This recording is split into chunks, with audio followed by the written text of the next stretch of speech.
Olá, boa tarde. Hoje é quinta-feira, dia 23 de junho e está começando mais um Diário Legislativo. No nosso jornal, você é informado dos principais assuntos em discussão na Câmara e na cidade de São José dos Campos. Vamos agora aos destaques de hoje. Confira os projetos da pauta de votação da sessão desta quinta-feira. SEI do Mamulengo realiza nova reunião. Servidores das Secretarias de Educação e Desenvolvimento Social prestam esclarecimentos aos vereadores. Alunos da Escola ETEC visitam a Câmara Municipal. E com a proximidade das campanhas eleitorais, especialista comenta sobre as principais mudanças previstas para as eleições deste ano. Seja muito bem-vindo, o Diário Legislativo está no ar.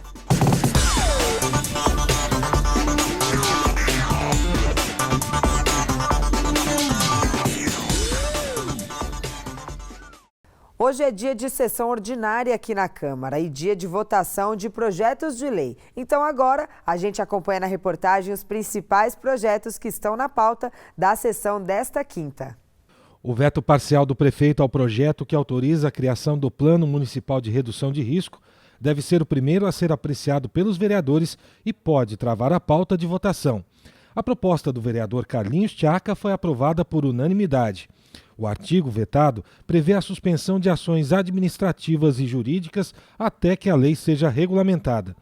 Outros 7 projetos estão na pauta de votação. Entre eles, um de autoria do vereador Ciborgue, que propõe o controle populacional de cães e gatos por meio de uma unidade móvel de esterilização. O parlamentar também é autor da proposta que trata da instituição do Conselho Curador do Idoso. Encerra a pauta a denúncia protocolada pelo Movimento Brasil Livre, de infração político-administrativa contra o prefeito. Se acolhida pelos vereadores, a acusação provocará um processo que pode resultar na cassação do mandato. Os autores da denúncia apresentam como justificativa o atraso nos repasses ao Instituto de Previdência do Servidor Municipal. O documento estava na pauta da última sessão, mas não foi votado por causa de um tumulto entre manifestantes a favor e contra o pedido de cassação, que acabou motivando o encerramento da sessão. A pauta completa você confere no site da Câmara, no link Sessões Plenárias. Os membros da SEI do Mamulengo, que investiga supostas irregularidades no convênio entre a Prefeitura e o Instituto Mamulengo Social, realizaram uma nova reunião. No encontro, os vereadores ouviram o depoimento de 3 servidoras da Prefeitura. Mais detalhes na reportagem. 3 testemunhas foram ouvidas durante a reunião da SEI do Mamulengo. Entre os depoentes estavam servidoras das Secretarias de Desenvolvimento Social e de Educação da Prefeitura. Brígida Costa Mendes, ex-orientadora pedagógica do Crechão do bairro Campos dos Alemães, entidade administrada pelo Instituto Mamulengo Social, foi a primeira a ser ouvida pelos vereadores. Ela esclareceu que participou do processo de implementação da creche e atuou na entidade entre os anos de 2004 e 2006. Brígida alegou ainda que a administração da creche era responsabilidade do Instituto Mamulengo Social e, por isso, não poderia comentar o contrato que estabeleceu o convênio entre a Prefeitura e a instituição. A segunda servidora a prestar esclarecimentos foi a Nadir Machado. Ela foi orientadora pedagógica do Crechão de 2005 a 2007. Em depoimento à SEI, a Nadir afirmou que no período em que trabalhou na creche não teve conhecimento de problemas de salários atrasados. Ela ainda esclareceu que não tinha contato com o setor administrativo da entidade e por isso não saberia responder sobre contrato firmado entre a Prefeitura e o Instituto Mamulengo Social. O convênio entre o governo e o Instituto foi cancelado em 2008 e o Mamulengo Social responde na Justiça pelo não pagamento da rescisão de contrato aos professores das creches administradas pela entidade, uma dívida de cerca de R$880 mil. Isso faz com que nós avancemos um pouco mais num problema que ficou muito claro, que são os direitos trabalhistas dos ex-funcionários do Instituto Mamulengo. São centenas de funcionários que não receberam esses direitos trabalhistas. A Comissão Especial de Inquérito, na oitiva dos funcionários e na oitiva dos funcionários do Instituto Mamulengo e na oitiva dos funcionários da Prefeitura Municipal, está criando uma base, um supedâneo, para que possa ter um relatório final, certo? Que tenha um apontamento se houve ou não responsabilidade de ambas as partes quanto à questão dos direitos trabalhistas e de cumprimento de um contrato firmado entre a Prefeitura Municipal e o referido Instituto. A última a ser ouvida foi a servidora Ana Lúcia Frigi, da Secretaria de Desenvolvimento Social da Prefeitura. Sobre o convênio entre o governo e o Instituto Mamulengo Social, ela afirmou que o repasse do convênio era para custear os gastos com educadores e, como contrapartida, era responsabilidade do próprio Instituto Mamulengo arcar com o 13º dos funcionários e o fundo de caixa para rescisão de contratos. Ao final do contrato, existe uma responsabilidade solidária do poder público que contratou os funcionários. Contudo, o Instituto Mamulengo Social deveria ter, é o que foi apontado inclusive pela assistente social, funcionário da Prefeitura Municipal, deveria ter um resguardo, né? Deveria ter uma verba, né? Para justamente atender ao 13º salário, ao pagamento de rescisão contratual. E parece-nos que o Instituto não atendeu a esse reclamo, o que seria mais uma irregularidade. A verdade é uma só. Nós sabemos que todas essas instituições, todos esses institutos, de alguma forma, têm muitas dificuldades para gerir esses serviços, né? Então, cabe ao Poder Público Municipal acompanhar de perto, né, essas questões, porque ao final do contrato, esses, vamos dizer, valores, essas verbas, acabam sendo de responsabilidade do próprio município, que solidariamente responde por isso. A próxima reunião da SEI está marcada para o dia 10 de agosto, após o recesso parlamentar. No encontro estão previstos os depoimentos de pessoas ligadas ao Instituto Mamulengo Social. Ainda está prevista a convocação da ex-secretária de Educação, Maria América de Almeida Teixeira. Ela esteve à frente da pasta durante os anos em que o Instituto administrou o crechão. A TV Câmara transmite todas as reuniões da SEI. A Câmara de São José abriu as portas para a visita de estudantes da Escola ETEC. Os alunos conheceram o prédio do Legislativo e aprenderam sobre o trabalho dos vereadores. A atividade faz parte do programa Visite a Câmara. Curiosos e bem animados. Foi desta maneira que 40 estudantes da ETEC chegaram à Câmara Municipal de São José dos Campos. Junto aos professores, tiveram a oportunidade de conhecer um pouco sobre como funciona a rotina da casa. A primeira parada foi no Memorial Legislativo, seguido de um passeio pelos corredores onde estão os gabinetes. O vereador Rogério Ciborgue recebeu os alunos para um bate-papo e, em seguida, os visitantes assistiram ao vídeo institucional. Esse intercâmbio é legal, é importante poder compartilhar um pouco da Câmara Municipal, passando um pouco da experiência nossa como vereador, ouvir deles alguns questionamentos e sugestões e falar para eles, vem aqui acompanhar a Câmara Municipal, vem aqui para você ver o trabalho do vereador. Ainda durante a visita, os alunos puderam conhecer o plenário onde acontecem as sessões ordinárias e tirar fotos. Sim, eu acho que o que eu mais gostei assim na visita foi conversar com o vereador, ter esse contato direto com ele. Acho que na política a gente tem muito ainda para aprender, então isso foi um belo começo. Toda semana, o programa Visite a Câmara recebe estudantes de várias escolas. Esta oportunidade permite que entendam o papel dos vereadores. Para a professora e o diretor que acompanharam os alunos, a visita foi um complemento do que foi aprendido em sala de aula. Nós discutimos muito em sala de aula sobre a questão do cidadão, da cidadania. E ao trazê-los, eles passam a compreender uma outra extensão do que é essa cidadania. Apesar de falar muito, né, na escola, mas ali eles escutam um vereador e vê o funcionamento da Câmara. Isso para a gente é extremamente importante. Eu acredito que essa experiência será levada para toda a vida deles e deve contribuir não só com o conhecimento do funcionamento da própria democracia ou com o conhecimento da própria matéria, história, mas sim com o desempenho deles depois enquanto eleitores. As eleições estão se aproximando e por isso, no próximo bloco, vamos falar sobre as mudanças nas campanhas deste ano. Advogado especialista em direito eleitoral comenta sobre o assunto.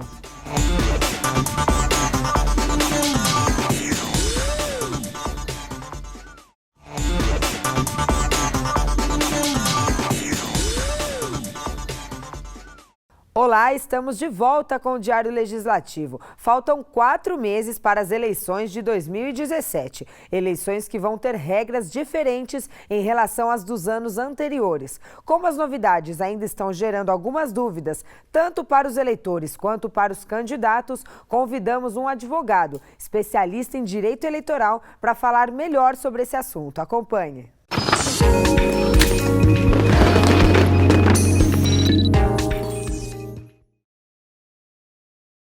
Olá! As eleições deste ano contam com novas regras definidas numa reforma eleitoral feita no ano passado. Para explicar para a gente algumas mudanças que vêm por aí, já estão em vigor, né? Eu converso com o advogado especialista em direito eleitoral, João Carvalho. Obrigada pela presença. Obrigado, Vivian. Obrigado pela oportunidade. Bom, uma das mudanças diz respeito à prestação de contas que o candidato deve fazer. O que muda? Olha, muita coisa muda em relação à prestação de contas. Há uma série de novas regras, mas só para pontuar, há uma fixação de limite de gastos que dessa vez é feita pelo Tribunal Superior Eleitoral. Antes desta reforma, esse limite era feito pelos próprios partidos políticos, cada um colocava limites altíssimos para não serem alcançados e ninguém tinha problema com o excesso de gastos, não é? Agora, o Tribunal Superior Eleitoral, a partir de critérios estabelecidos na lei, fixa o limite de cada campanha para cada cidade. Então, nós temos, por exemplo, em São José dos Campos, limites para gastos de todos os candidatos a prefeito, limites para gastos de todos os candidatos a vereador. Alguma coisa próxima de 1 milhão, 1.100.000, alguma coisa assim para os candidatos a prefeito e 129 mil aproximadamente de limite de gastos para os candidatos a vereador. Além disso, há uma série de novidades com um controle com relação à possibilidade de gastos, por exemplo, com cabos eleitorais, há um número máximo estabelecido na lei para cada cidade de contratação de cabos eleitorais, tanto nas eleições de prefeito como nas eleições de vereador, estabelecimento de limites de gastos com alimentação de pessoal, combustíveis, aluguel de veículos, quer dizer, há uma série de regulamentos aí que vão ser impostos pela primeira vez nessa campanha e que vão ter que ser observados pelos candidatos. E a maior de todas as mudanças, me parece, é a mudança que não é legislativa, é uma mudança que vem da jurisprudência, que é a proibição de doação por parte das pessoas jurídicas. Neste ano, só pessoas físicas poderão contribuir financeiramente com as campanhas dos candidatos e poderão fazê-lo nos limites que já existiam, né? Até 10% dos rendimentos declarados na última declaração de imposto de renda. E como vai ser a fiscalização, o acompanhamento desses números, né, dessas despesas e receitas dos candidatos? O momento por excelência de você fazer o controle dessas regras de prestação de contas é um momento posterior à eleição. As prestações de contas, com toda a documentação e todas as informações, são entregues pelos candidatos já depois da eleição. Agora, qualquer eleitor que tenha uma informação, uma suspeita, enfim, que veja um indício de irregularidade no que diz respeito ao aspecto financeiro da campanha, tem algum indício, por exemplo, de caixa 2 sendo realizado por um candidato, assim como acontece com qualquer irregularidade, ele pode comunicar principalmente o Ministério Público Eleitoral para que o Ministério Público Eleitoral vá apurar essa situação. Uma outra mudança diz respeito ao prazo para renúncia na chapa. Pois é, e é uma mudança bem-vinda, viu, Vivian? Porque nós tivemos nas últimas eleições municipais, em 2012, uma quantidade muito grande de candidatos que renunciou praticamente ou exatamente na véspera das eleições, no sábado das eleições. Por que eles fizeram isso? Vejam, candidatos a prefeito que tinham problemas com o seu registro de candidatura, tinham alguma situação de inelegibilidade, viram que não teriam êxito, o processo ainda não estava julgado, mas eles perceberam que iriam perder. O que fizeram? Renunciaram na véspera da eleição, colocaram lá um substituto que a população não sabia que existia, não sabia quem era, e no fim a população acabou levando o gato por lebre. Votou naquele candidato conhecido que estava lá na urna eletrônica, com a fotografia dele, mas na verdade elegeu um outro que nem se sabia que era candidato em substituição. Naquela eleição não havia nenhuma regra de limite de data para a substituição de candidatos. Agora há. Né? Não havia regra para os candidatos majoritários, né, de prefeito. Agora há. Agora há um limite que é de 20 dias anteriores ao pleito para que seja feita uma substituição de candidato. Se o candidato a prefeito quiser renunciar, ele pode renunciar e pode ser substituído, desde que o faça até 20 dias antes da eleição. Se passar esse prazo, a única hipótese que a lei agora vai admitir para que haja uma substituição de candidato é na morte do candidato. Certo. Aí sim, aí pode. Agora, ato voluntário, que é a renúncia, só se acontecer até 20 dias antes da eleição. É bom que seja assim. Também estão previstas as chamadas condutas vedadas, né? O que não pode ser feito por um agente público. Qual que é a essência dessas regras? Pois é uma preocupação grande do legislador brasileiro, da lei eleitoral, evitar o que se chama de abuso do poder político, não é? A utilização de recursos próprios da administração pública, da prefeitura, em favor de um candidato, em favor de um partido. Então há várias condutas, não é? Utilização de bens públicos, móveis ou imóveis, em favor de uma campanha, a utilização de pessoal, não é? De funcionários, servidores públicos em horário de expediente, em favor de campanha eleitoral, associação indevida de distribuição de benefícios sociais com campanha eleitoral, com divulgação eleitoral, que é uma coisa realmente odiosa. Enfim, há uma série de limitações que tentam conter esse afã do administrador público de tentar beneficiar aquele que é o seu correligionário ou de se beneficiar a si mesmo se ele for candidato à reeleição. Bom, então já soubemos um pouquinho mais sobre essas novas regras. Eu agradeço novamente a presença, as explicações, informações trazidas. Nós vamos ficando por aqui. Até a próxima.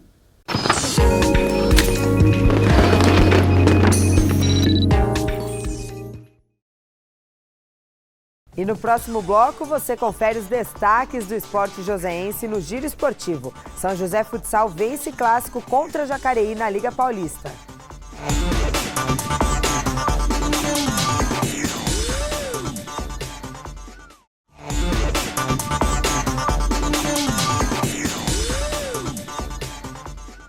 Olá, estamos de volta com o Diário Legislativo. Você está em busca de emprego aqui em São José? Então confira as vagas disponíveis no pátio da cidade na nossa agenda de serviços.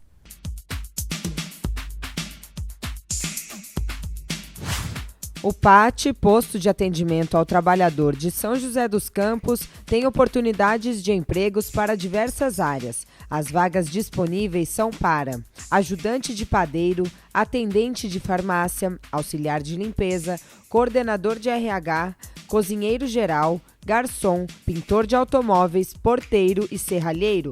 Para se candidatar é fácil, é só comparecer ao PAT levando RG, CPF, carteira de trabalho e o cartão cidadão. O PAT fica na Praça Afonso Pena, número 175, no centro. Quem gosta de teatro e boas risadas vai aproveitar a quinta-feira. Confira na Agenda Cultural.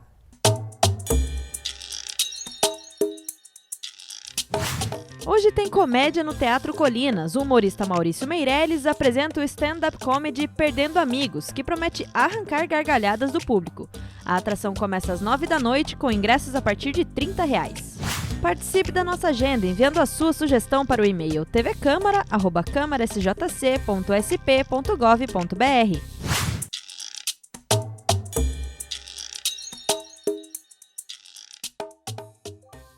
Vamos agora com a previsão do tempo para a tarde desta quinta e também para sexta-feira. A quinta-feira vai ser de muitas nuvens no céu e chuva ao longo da tarde, máxima de 22 graus, mínima 15. Na sexta, o sol pode aparecer por entre as nuvens em curtos períodos do dia. Não deve chover. A temperatura varia de 10 a 23 graus.